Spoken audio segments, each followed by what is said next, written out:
এলাকার সাধারণ ভোটার হিসেবে আমি বলছি যে এই যে লোকাল নেতাগুলো এদের আচার নেচার ব্যবহার এতই জঘন্য এই মেয়েদের জন্যে বিশেষ করে আমার এলাকার ভিত্তিতে বিশেষ করে এই নেতাগুলোর জন্যেই পরিস্থিতি আমাদের পরিস্থিতি তৃণমূল পরিস্থিতি।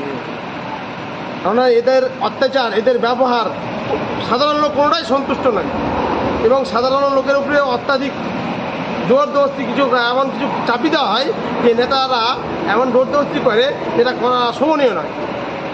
কোনো কিছু কাজের জন্য গেলে ওকে ন্যায়িকও পক্ষ দেবে অন্যায়কেও যে ন্যায়িক পক্ষ দেবে অন্যায়িকও পক্ষ দেবে, কাউকে এরা ছাড়ে না, সবাইকে শোষণ করে এরা। এই শোষণের জন্যেই পরিস্থিতি ভালো। এই নেতাগুলো যে একটা ন্যায্য কাজ করা উচিত, সমাজের জন্য ন্যায্য যেটা সেটাকে তুলে দেওয়া উচিত, এটা করে না এরা অন্যায়টাকে তুলে ধরে আর যে পয়সা দেবে তার কাছে বিক্রি হয়ে যায় এরা পয়সা ছাড়া আর